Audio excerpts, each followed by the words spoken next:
After 3 long months away on a demanding undercover mission for the Department of Justice, Marcus Hale finally returned to his peaceful cabin retreat in rural Montana.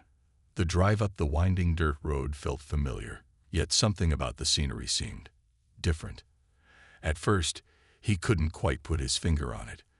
The towering pine trees stood tall as always, their needles rustling softly in the breeze. His cabin looked just as he'd left it, weathered wood and all, but there was an eerie stillness in the air that made him uneasy. When Marcus stepped out of his truck, his eyes landed on the meadow behind his property. It had always been his favorite spot, a wide open space where wildflowers bloomed during spring and deer often grazed at dawn. But now, instead of vibrant greens and yellows, the field was dotted with strange shapes.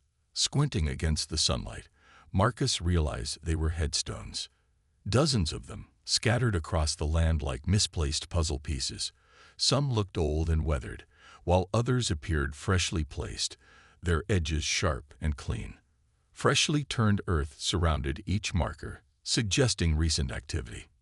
Marcus froze, his heart pounding. What was going on? Who would dare turn his private land into a cemetery without permission? He walked closer, his boots crunching over dry grass. As he approached one of the graves, he noticed a small plaque embedded in the stone. It read, **, beloved mother and friend. **, another nearby said. **, rest in peace. **, there were no names, no dates, just vague inscriptions that gave no real clues about who lay beneath the ground or why they were here. A mix of anger and confusion swirled inside him. This wasn't just some harmless mistake. Someone had intentionally used his property for burials. And not just any burials.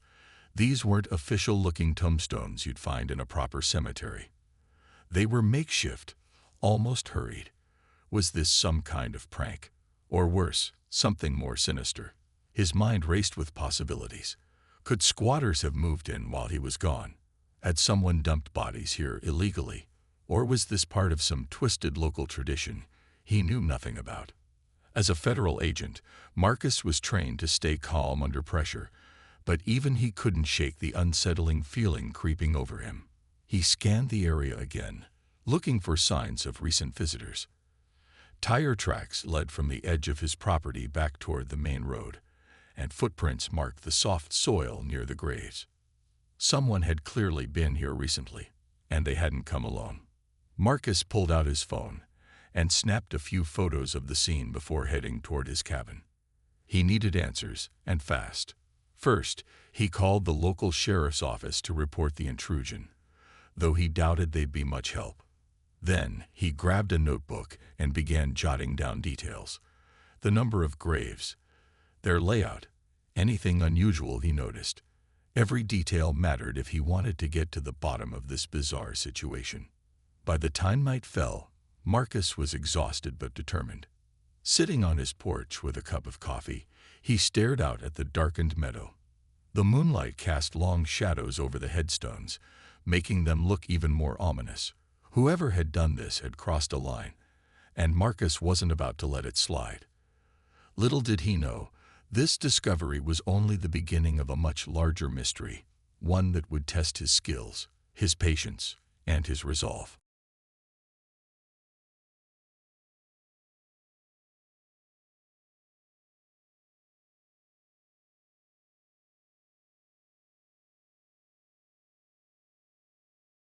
The next morning, Marcus decided it was time to confront the people who might have answers, the local homeowners association, HOA.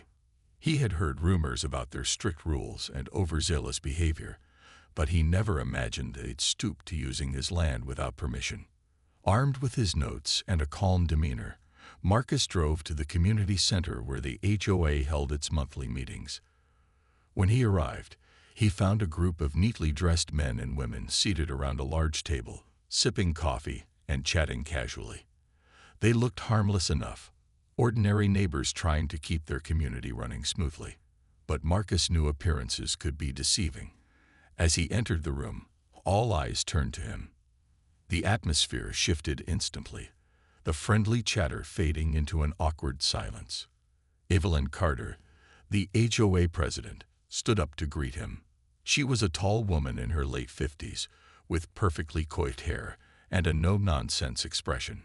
"Mr. Hale," she said, her voice clipped. "We weren't expecting you back so soon." Her tone carried a hint of defensiveness, as though she already knew why he was there. Marcus nodded politely, but got straight to the point. "I came back to find my property turned into a cemetery. Care to explain?" His words hung in the air like a challenge, and for a moment, no one spoke. Evelyn cleared her throat and gestured for him to sit down. Reluctantly, Marcus took a chair at the edge of the table, keeping his posture relaxed but alert. "Well, Mr. Hale," Evelyn began, folding her hands on the table, "we were facing a situation. Our town's official cemetery reached capacity last year, and we needed somewhere to accommodate new burials. Your land seemed like the most logical choice." "Logical?" Marcus raised an eyebrow. "You thought it was logical to use my private property without asking." Evelyn leaned forward slightly, her tone softening as if she were explaining something obvious to a child. "You weren't here to object, and frankly, we assumed you wouldn't mind. After all, it's for the good of the community." "For the good of the community," Marcus repeated, incredulous. "That doesn't give you the right to trespass or make decisions about my land. Did you even check the legalities of this?" Another member chimed in, a portly man named Frank who served as the HOA treasurer. "Look, Mr. Hale, we followed the bylaws. There's a clause that allows us to repurpose unused land for community benefit. We interpreted that to include burials." Marcus stared at them, struggling to believe what he was hearing. These people actually thought they were justified in taking over his property. It was absurd and infuriating, but instead of losing his temper, he kept his cool.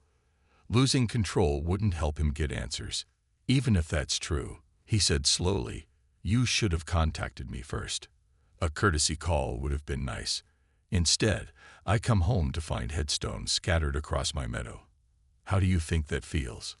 Evelyn sighed dramatically, as though she were dealing with an unreasonable neighbor. "We apologize if this caused any inconvenience, but desperate times call for desperate measures.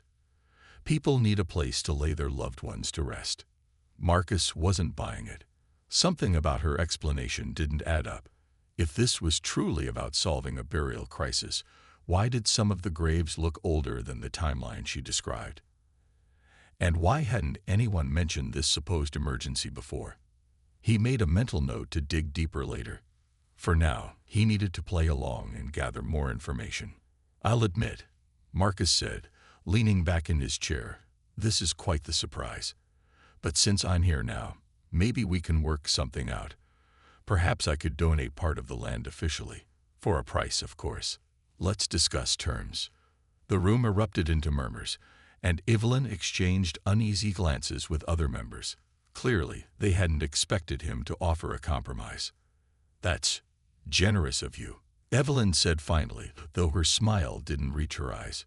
"We'll consider your proposal." As Marcus left the meeting, he couldn't shake the feeling that he was missing something big.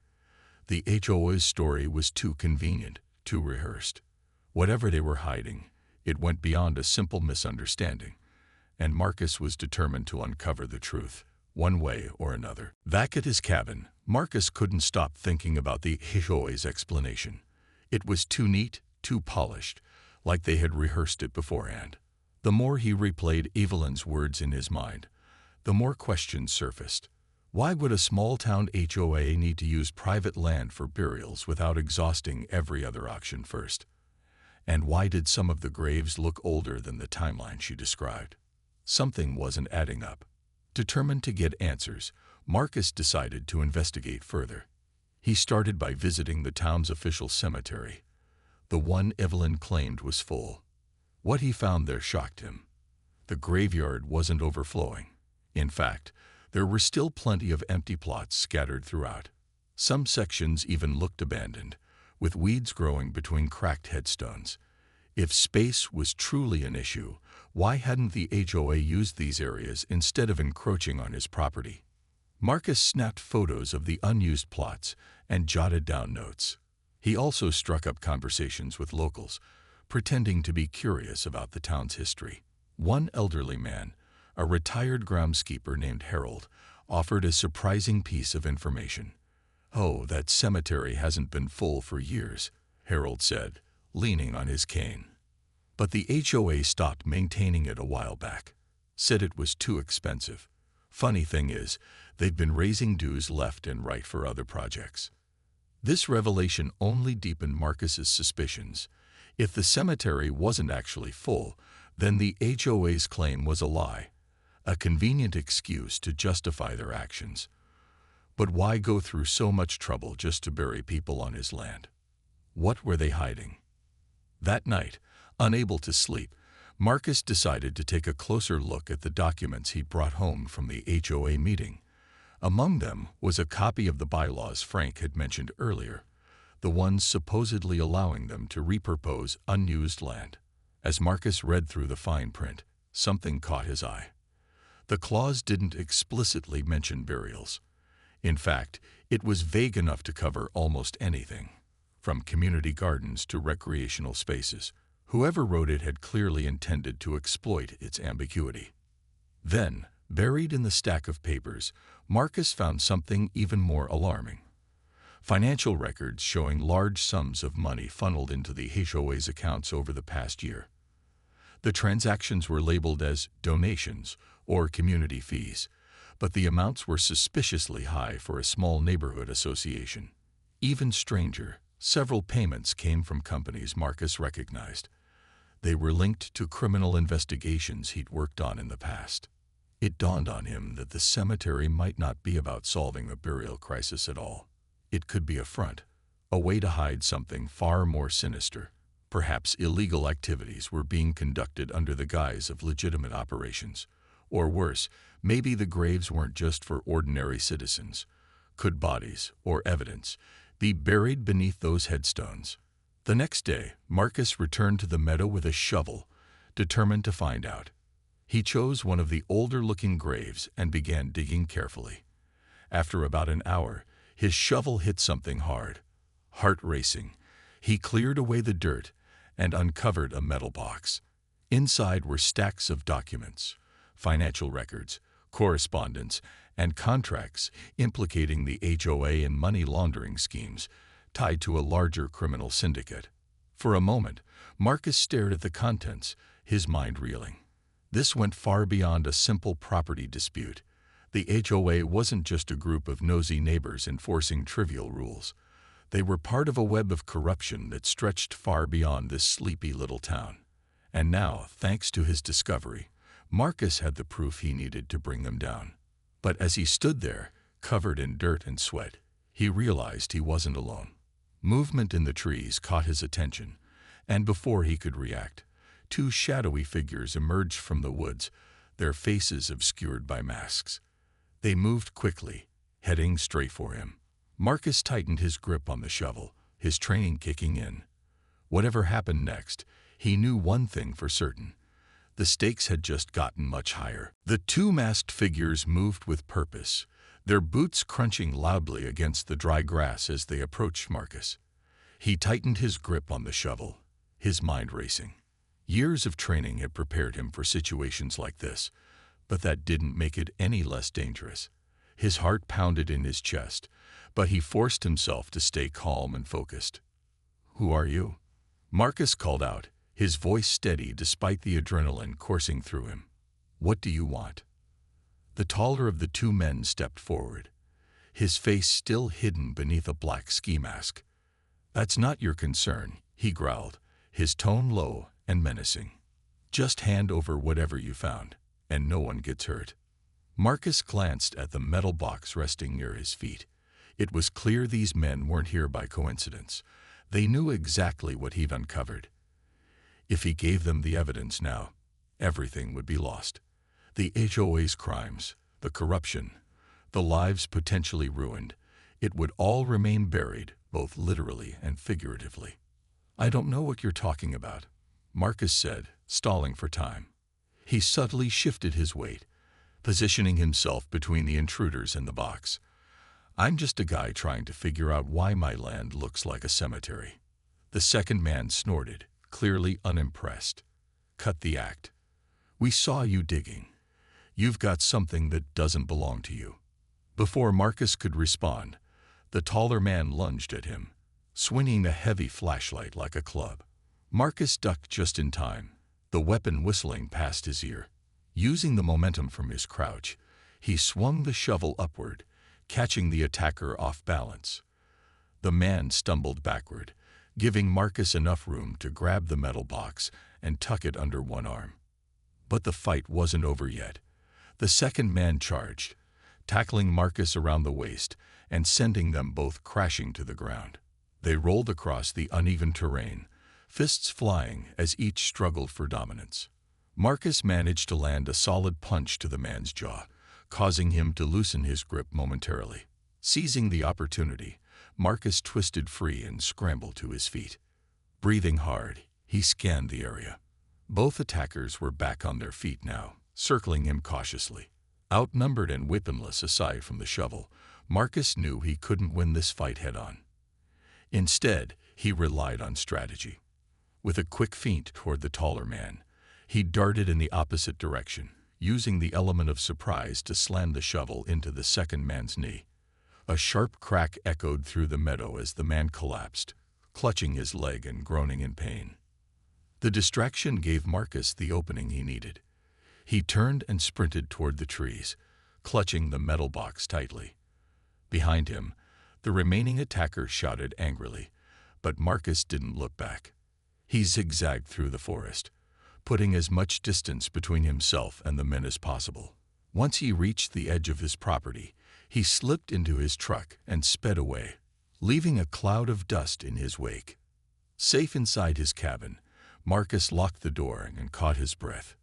He set the box down on the kitchen table and opened it again, double-checking its contents. The documents were still intact, his lifeline to exposing the truth. But he knew those men wouldn't give up easily. Whoever sent them would come after him again.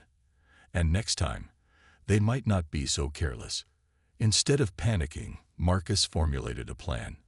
He couldn't go straight to the authorities. Not yet. If word got out that he had evidence, the criminals could cover their tracks or worse, target innocent people in retaliation. No, he needed to play along for now. The next morning, Marcus attended another HOA meeting, acting as though nothing unusual had happened. He even offered to donate more land for future burials, citing his newfound appreciation for community needs. The board members seemed surprised, but pleased by his sudden change of heart. Evelyn, in particular, smiled warmly, though her eyes betrayed a flicker of suspicion. Under the guise of cooperation, Marcus began attending social events hosted by the HOA, mingling with key players and asking casual questions about the cemetery project. Slowly, he pieced together connections, names, locations, patterns of behavior that painted a clearer picture of the operation. Each conversation brought him closer to unraveling the full scope of the conspiracy. At night, when no one was watching, Marcus worked tirelessly to document everything. Photos of the graves, copies of the incriminating documents, recordings of conversations.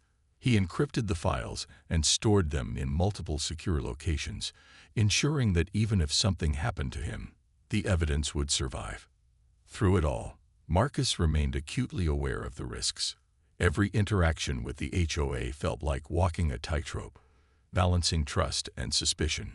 Yet, he pressed on, driven by it. Marcus's double life was taking its toll. By day, he played the part of the cooperative neighbor, attending HOA meetings and chatting casually with Evelyn and her cronies. But by night, he worked tirelessly to piece together the puzzle that was unraveling before him. Each new discovery only deepened the mystery and the danger. One evening, while reviewing the documents from the metal box, Marcus noticed something he had missed earlier: a list of names. At first glance, they seemed random, ordinary people who might have lived in the town. But as he cross-referenced them with local records, he realized they weren't ordinary at all. These were individuals who had vanished without a trace over the past few years. Some had been reported missing. Others had simply faded away, leaving behind unanswered questions. The realization hit Marcus like a punch to the gut. The graves on his land weren't just a cover-up for financial crimes. They were hiding bodies. Real people, real lives snuffed out and buried beneath layers of dirt and lies. And the HOA wasn't just complicit. They were orchestrating it all. Determined to confirm his suspicions, Marcus returned to the meadow under the cover of darkness. Armed with a flashlight and a small trowel, he chose another grave to investigate, one marked with a fresh headstone. Digging carefully, he uncovered yet another metal box, similar to the one he'd found before. Inside were more documents. But this time, there was something else. A wallet containing an ID card. The face staring back at him belonged to a man named Daniel Reyes, who had disappeared 2 years ago after allegedly uncovering corruption within a local construction company. Marcus's hands trembled as he held the wallet.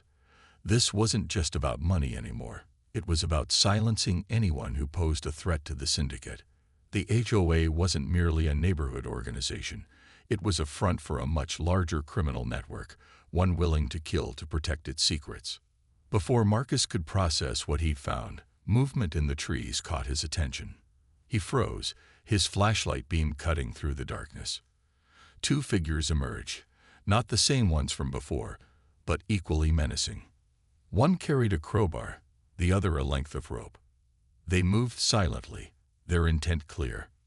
"Drop it," the first man ordered, his voice cold and steady. "Whatever you've got, it doesn't belong to you."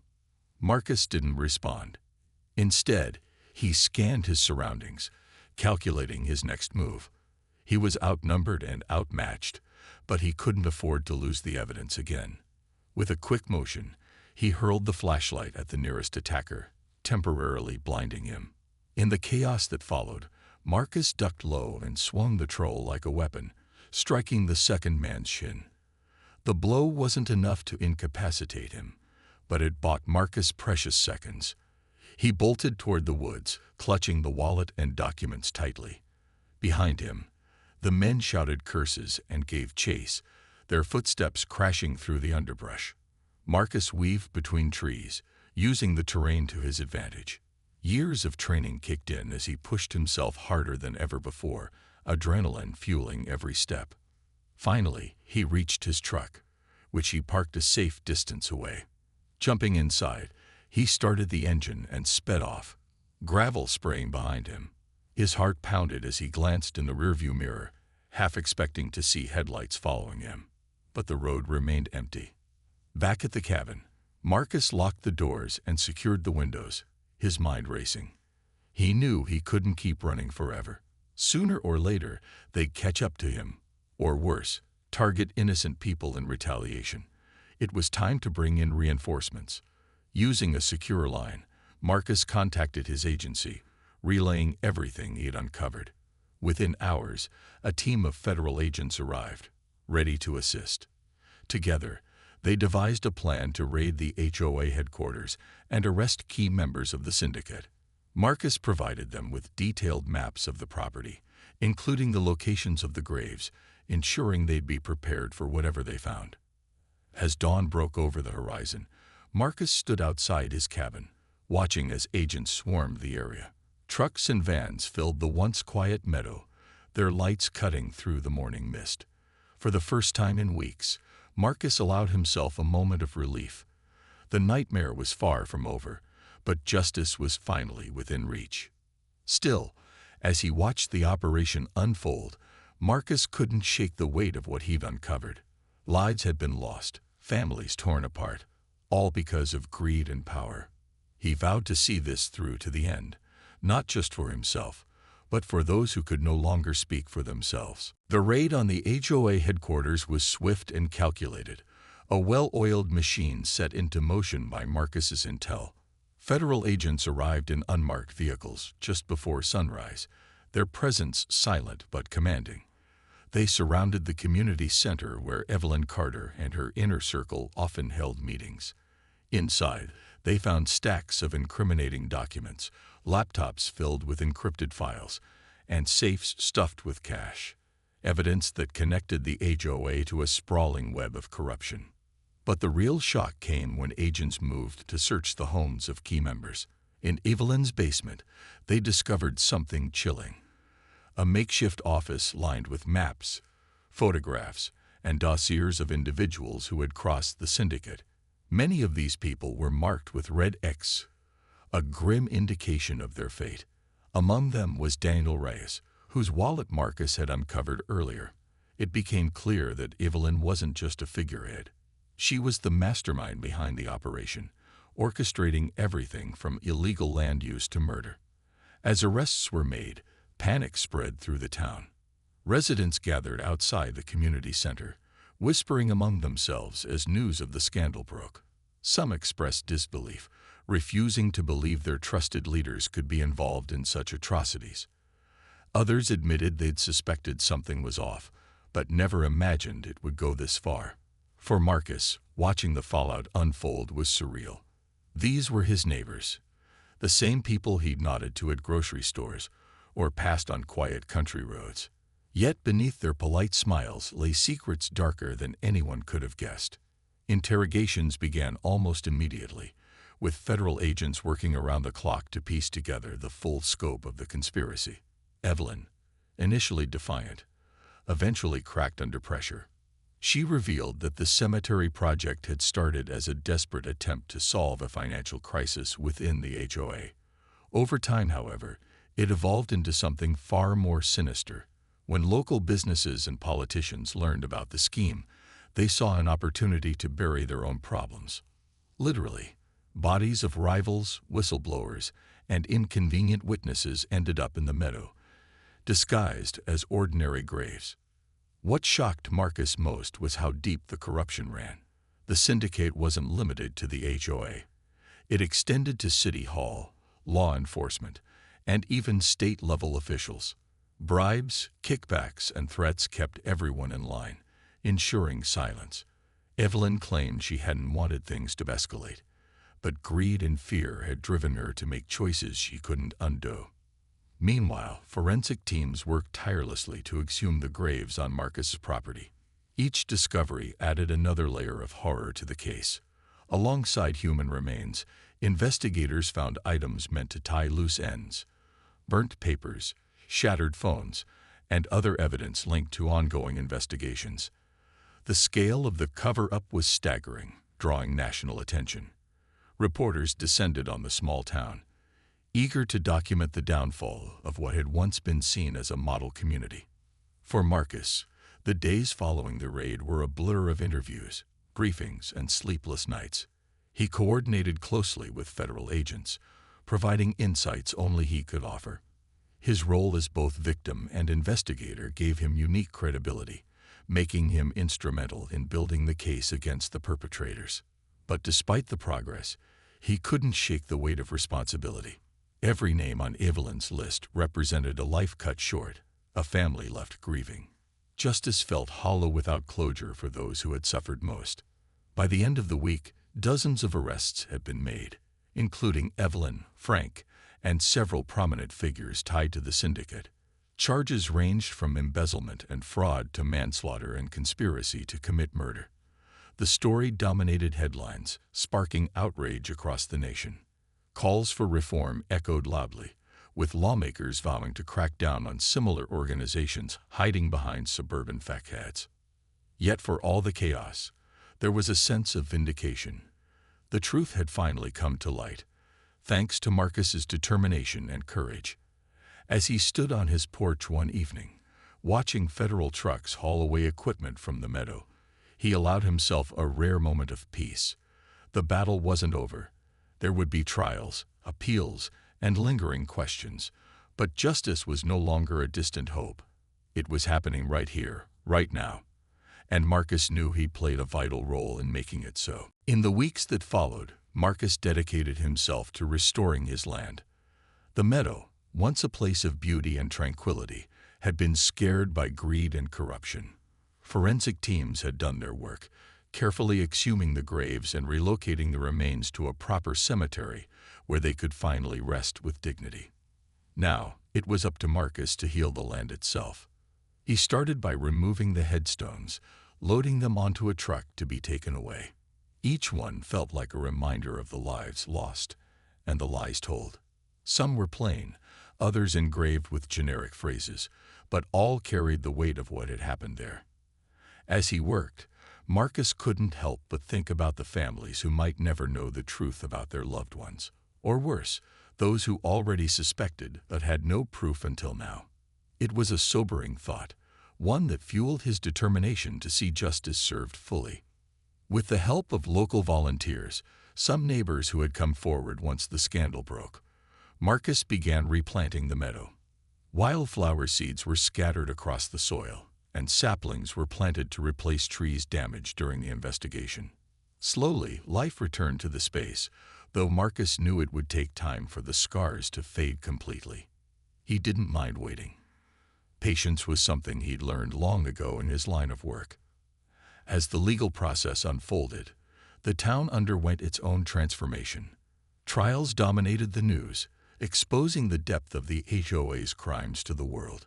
Evelyn Carter and her co-conspirators faced harsh sentences, their actions deemed unforgivable. For many residents, the revelations brought anger and shame, but also a chance to rebuild. Community meetings became forums for accountability, with people openly discussing how they could prevent such corruption from happening again. Marcus attended some of these gatherings, offering advice when asked but mostly observing quietly. He saw hope in the way people came together, not just to assign blame, but to create change. For Marcus, the experience reinforced why he had chosen a career in law enforcement. Growing up, he'd always wanted to protect people, to stand between them and those who sought to harm or exploit them. This case reminded him of the importance of vigilance, even in places that seemed safe. Corruption could hide anywhere, wearing any face, but so could courage. And Marcus knew he'd played his part. Still, he wrestled with whether to keep the property. The cabin held good memories, but it also bore the marks of betrayal and violence. One evening, as he sat on the porch watching the sunset paint the sky in hues of orange and pink, he made his decision. Selling the land would feel like surrendering to fear, letting the criminals win by driving him away. No, this place was his. It had tested him, challenged him, and ultimately strengthened him. He would stay, not out of stubbornness, but because he deserved peace, and because the meadow deserved a second chance. Months later, the wildflowers bloomed for the first time since the scandal. Their colors brightened the landscape, a symbol of renewal and resilience. Marcus walked among them, feeling a sense of closure he hadn't expected. The past couldn't be erased, but it could be honored and learned from. One day, a letter arrived at his door. It was from the family of Daniel Reyes, thanking Marcus for uncovering the truth about their son's disappearance. They enclosed a photograph of Daniel smiling, his eyes full of life. Marcus pinned it to the corkboard in his kitchen, a reminder of why he did what he did. Justice wasn't just about catching bad guys. It was about giving voice to the silenced and comfort to the grieving. As days turned into months, Marcus settled back into his routine. His cabin remained his sanctuary, the meadow once again his retreat. But he stayed alert, knowing evil could resurface in unexpected ways. This time, however, he wouldn't be caught off guard. Whatever came next, he was ready. For Marcus Hale, protecting others wasn't just a job, it was a calling, and he intended to answer it, no matter where it led him.